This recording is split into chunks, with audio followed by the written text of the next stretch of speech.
Hello and welcome to Basspick Reviews, and in today's episode I'm going to be reviewing probably the most controversial movie that tore people apart, which is Suicide Squad.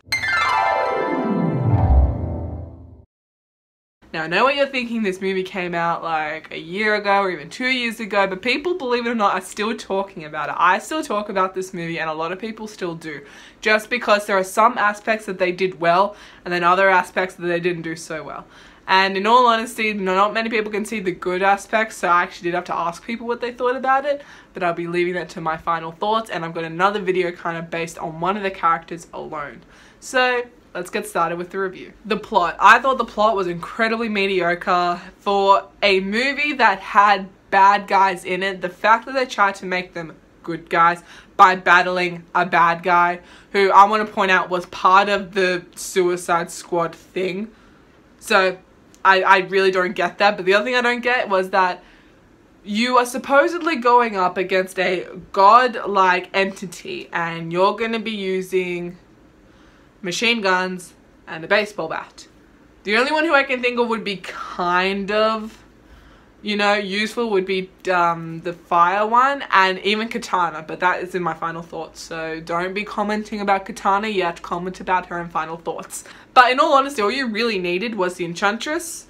I say words weird, by the way. So the Enchantress, the fire guy, and Katana. I feel like those three characters you could have used, and everyone else you kind of didn't really need to worry about. But that's just some things with the plot. Actually, I could probably spend a whole video talking about just the plot alone. So if you want me to make a video talking about just the plot of Suicide Squad, let me know. But it has been done to death, so I don't really know if you want my views on it.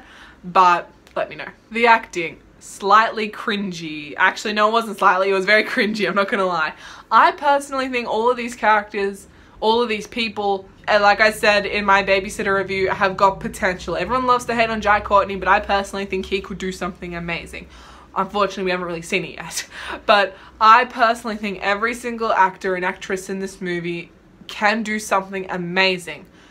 This movie is not one of them. Like, I'm not gonna lie, I haven't seen really anything that Margot Robbie has been in, but if this is the first movie I would have seen, my first reaction was, I hope she can act better than this. Just because a lot of the lines they all got were really cringy, they weren't funny, they were just, and the thing that was good though was the actors did as much as they could, and you could really tell that they were trying to make this movie as well as they could, but certain aspects did kind of fall a little bit. Cinematography, dark. And in all honesty, I don't get why DC feels this need to make all their movies really dark, to the point where it's kind of like in horror movies how they think making it dark will make it creepy. It doesn't. It makes it really hard to see. But at the same time, I suppose in horror movies it works because, particularly if it's just an outline of the killer's face, that can really be effective. But it's a DC movie, I mean, what kind of horrifying aspects are you gonna have in this movie, you know what I mean? Casting. I think the casting is the one thing they actually did get right in this. I personally don't think anyone else who could have done this character as well as these people did. I personally thought that the cast was almost perfect. Particularly I'm talking about the Suicide Squad, Deadshot, Katana, Harley Quinn, those characters. Anyone else they could probably replace with someone. But now when I think of Harley Quinn, I'm probably going to think of Margot Robbie. When I think of Deadshot, I'm going to think of Will Smith. I'm going to think of those sorts of people. I don't really think anyone else could have done a better job or would have looked better. The script, just like the acting, was cringy. I'm not going to lie. I thought that some of Harley Quinn's jokes were funny. I'm not gonna lie, I thought some of them were funny. But other times, no. The line I did think was kind of funny was when she was just beating one of these things to no end. And she's like, what? I saw it move. I actually thought that was kind of funny, not gonna lie. But then some of the other lines, the whole Harley Quinn, nice to meet you. Love your perfume, stench of death, that's just a bit cringy, but if it made people laugh, it made them laugh. What did this movie rely on?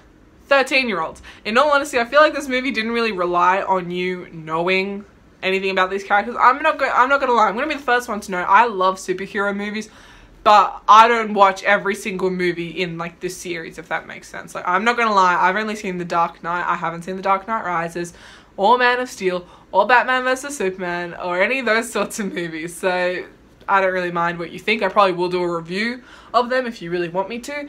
But I personally just haven't seen them, just because either A, I was too young when they came out, or B, I just haven't gotten around to them, or I just don't have them. What I will say though is that I really hope all of their movies don't rely on 13-year-olds knowing about them. And I feel like before there was this huge stigma surrounding loving superheroes, that you were like a nerd or a geek or something, and now it's like mainstream. It's kind of cool, and that makes me sound like a hipster, but what I mean by that is that people only really know of like Batman, of Superman, of Harley Quinn, of Joker, of those characters, when I'm like, DC and Marvel has got probably an abundance of characters. Look, this is my Marvel poster. You probably can't see it. You still can't really see it, but this is my Marvel poster just behind me, right? All of those characters there, they probably made a movie not about all of them. Like, honestly, like some of them I don't even know behind me. But out of all these characters, they're not thinking, how about let's, instead of making a movie about the Hulk again, let's make a movie about this character over here or that one up there. Like, what are you guys doing? So I feel like if more superheroes became more mainstream, the more people are going to know about them. And I feel like people only know about certain superheroes, and I'm like, they've got a list of other ones. And again, that's another video for another day.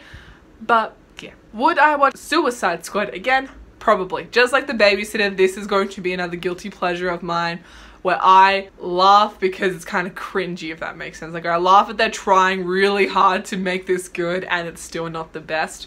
But the fact that I still think it's a good cringe fest, and I think that it is a good, I would recommend this as a real guilty pleasure. But if you thoroughly enjoyed this movie, that's 100% fine. But that's just my thought. Overall, I'm going to give Suicide Squad a 6 out of 10. But at the end of the day, this is just my opinion. Art is subjective, so don't be too protective. Basspick out.